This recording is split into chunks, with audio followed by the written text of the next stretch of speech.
I was kicked out for my sister's false accusation. Now, they want to be included in my wedding, but it's too late. I'm 26 male. Growing up, we seemed like any other family. Dad worked at the local manufacturing plant. Mom ran her catering business, and my sister, Monica, and I were practically inseparable. I spent my weekends either gaming or helping around the house, normal teenage stuff. At least, that's what I thought until that night 6 years ago. It started at a friend's house party. People were having fun, music was playing, everything seemed fine. Until the next morning, when several expensive items turned up missing: phones, tablets, electronics. That's when Monica decided to pin it all on me. I remember that morning like it was yesterday.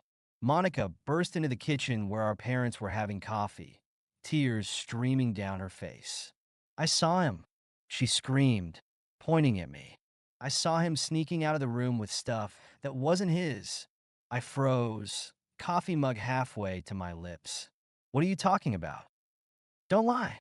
She was really putting on a show now. I caught you red-handed going through people's things. Dad's face darkened as he turned to me. Is this true? Of course not. I didn't take anything. I was with Jake and Chris most of the night. They can vouch. Are you calling your sister a liar? Dad barked, cutting me off. Mom just sat there, shaking her head with that look of utter disappointment I'll never forget. I would never steal anything, I insisted. Monica, why are you doing this? But she just kept going, spinning this elaborate tale about catching me rummaging through coats and bags. The more I denied it, the more detailed her story became. Either admit what you did and return everything, Dad growled, or get out. I stood my ground. I'm not admitting to something I didn't do. Dad's face turned scarlet. Pack your things and go. If you can't own up to what you did, you're no son of mine. Monica stood in the doorway, arms crossed, watching me pack with this blank expression I'll never forget. Not a hint of remorse as she watched our parents throw me out. The next few months were hell. I couch surfed between friends' places, trying to piece my life back together while half the town whispered about me being a thief. My parents told everyone they had no choice but to cut me off for the sake of family integrity. Meanwhile, Monica played the victim, soaking up sympathy for having such a troubled brother. Eventually, I scraped together enough from odd jobs to rent a tiny studio apartment in the next town over. It wasn't much, but it was mine, a place where no one looked at me like I was criminal. Slowly, I rebuilt my life, got a stable job, made new friends who didn't know my past. The occasional text would come from relatives. Just apologize and come home, my aunt would write. Your parents miss you, an uncle would claim, but I refused to apologize for something I never did. That was 6 years ago. Since then, I've made a good life for myself. Found someone I love, moved forward. Or so I thought, until my wedding plans stirred up all the old ghosts. You have to invite them, my cousin messaged after seeing our engagement announcement. Your father says he's hurt you didn't even tell them. I showed the message to my fiancée, who squeezed my hand. If they want to make amends, she said gently, shouldn't they start with an apology? But apologies weren't their style. Instead, my mother sent a message through my aunt. We deserve an invitation. He needs to stop acting like a victim. The nerve of it made my blood boil. Then came Monica's voicemail, dripping with fake sweetness.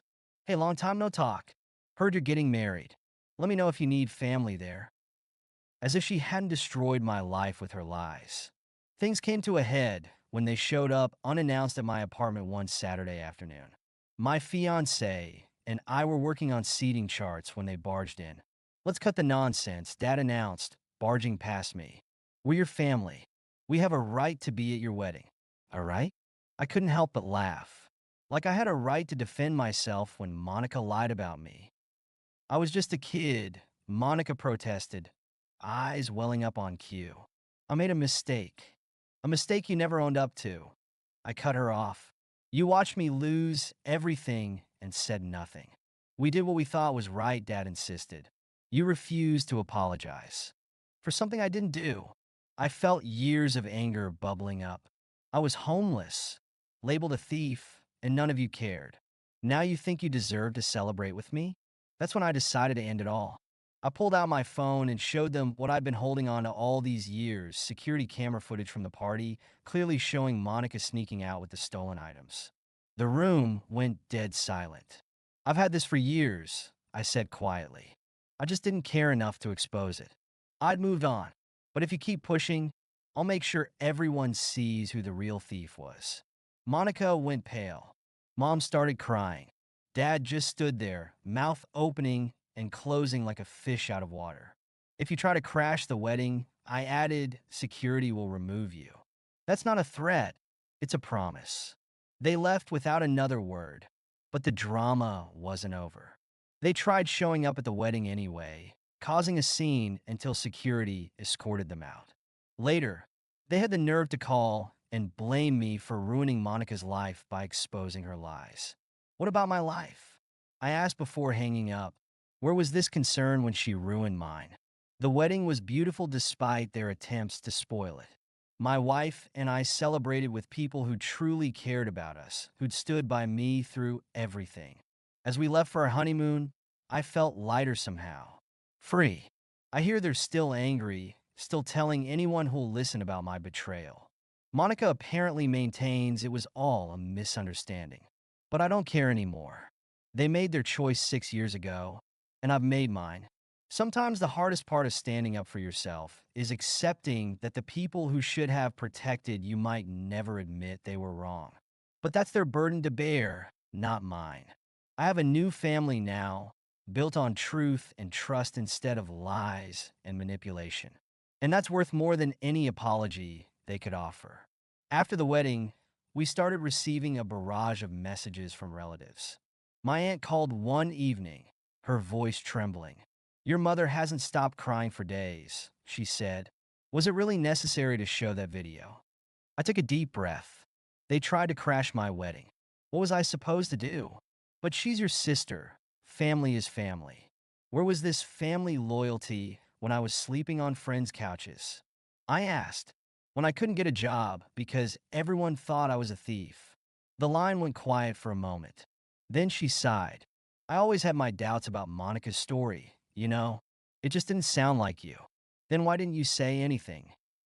I. I didn't want to cause problems in the family. I laughed bitterly. Well, look how that turned out. A week after the wedding, Monica showed up at my workplace.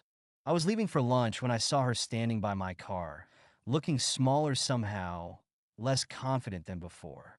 Can we talk? She asked, wringing her hands. About what? I kept my distance, keys clutched tight. I'm sorry, she blurted out. I know it's too late, but I'm sorry. I was jealous. You were always the responsible one, the one everyone trusted.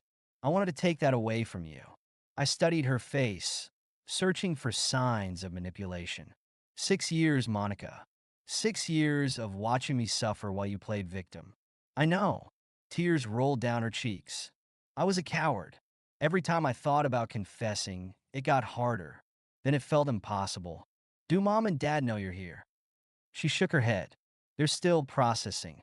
Dad keeps saying he failed both of us. Mom barely leaves her room. They did fail us, I said. They failed to listen, to question, to be fair. But you failed me worst of all. Can we ever fix this? She asked, voice barely a whisper.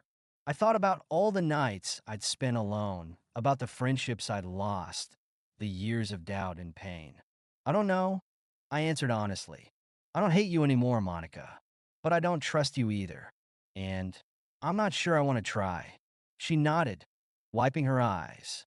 I understand. I needed you to know I'm sorry. As I watched her walk away, I felt strangely empty.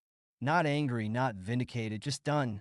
That evening, I told my wife about Monica's visit. We were cooking dinner together, the simple domestic piece of it a stark contrast to the chaos of my past. Do you think she meant it? She asked, chopping vegetables. Probably, I said, but it doesn't change anything. Some bridges, once burned, can't be rebuilt. And your parents? I thought about Dad's red face, Mom's tears, their refusal to even consider my side all those years ago. They chose their truth, I said. They're still choosing it. I'm done trying to change their minds. Later that night, I found an old family photo while unpacking wedding gifts. Monica and me at the beach building sandcastles, both laughing. Two kids who had no idea how things would turn out. My wife found me staring at it and wrapped her arms around me. You can miss what you had, she said softly, and still know you're better off now. She was right, of course. The hardest part of growing up isn't just learning to stand up for yourself. It's accepting that sometimes the people who should have been in your corner simply weren't. And that's okay. I put the photo away and turned to my wife, my real family now. We had dinner to finish, a home to build, a future to plan. The past could stay where it belonged behind us. Some people might call it cruel, cutting off family like this. But sometimes the kindest thing you can do for yourself and for them is to stop pretending. Stop playing the roles they assigned you. Stop carrying the weight of their expectations and lies. I chose truth over family politics, self-respect over hollow reconciliation. And if that makes me the bad guy in their story, so be it. I'm too busy writing my own. Thank you so much for listening to my story. If you have any thoughts, I'd love to hear them. So please leave a comment. Don't forget to like and subscribe if you want more stories like this one.